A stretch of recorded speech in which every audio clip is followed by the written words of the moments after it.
have Max here. He was really the best reader. I'm a very poor fit for his shoes, but I'm going to do my best.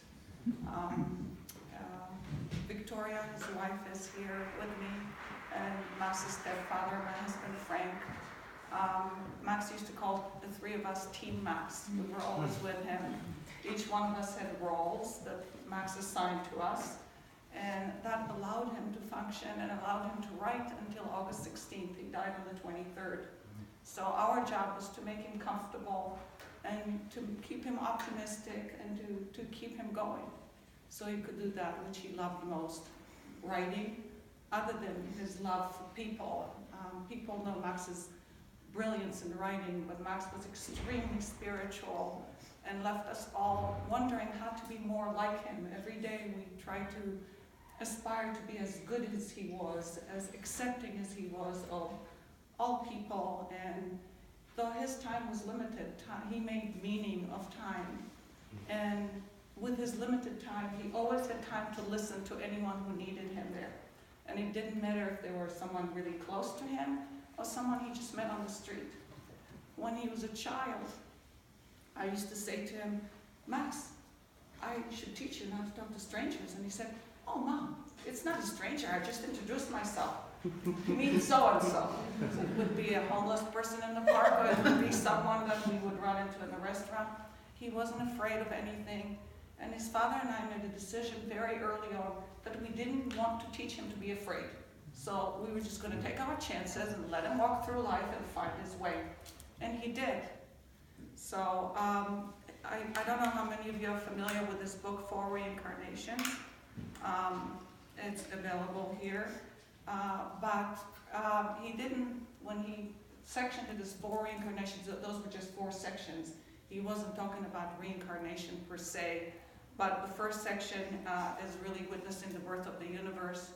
The second section is about a very nasty breakup, which I'm really happy happened. At the time I wasn't, because she broke up with him in the chemo room, and it was so mean and nasty thing to do to someone dying from cancer. But then Victoria, who we knew way before and was a much better choice, entered into his life in another role. So the breakup worked out beautifully. The third section is about his love for people, but especially his love for Victoria and friends and the universe. And the fourth was about the world beyond. So Max felt that if he could have 4 reincarnations, he could have 400 or more, and that would give him immortality. And here in this room, I think the way Devin, Max's friend Devin, described it is, if you take his words into your imagination, then he's reincarnated in you. The way you perceive his words is the way that they are within you, and that gives my son immortality. So I'm extremely grateful that you're all here to give him the immortality that I can no longer give him. I'll start with a poem, the first poem in the book. It's called Living It Up. And it's not written about Victoria. There's been a lot of miscommunication about that. Victoria has never been hesitant about whether to love him or how to love him, or she just dove right in. It's about his ex. There was a lot of hesitation there. Living it up.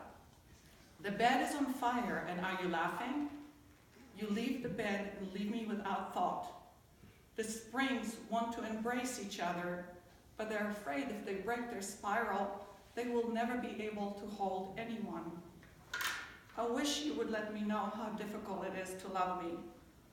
Then I would know you love me beneath all that difficulty. You're tending not only to me, but to your other child, the air. And air puts his feet in my slippers, and air scrubs his teeth on my brush. And we must learn to share a bed. We must learn to share a body. The money is running out. We will have to split 1 needle this winter, 1 for me and 1 for air.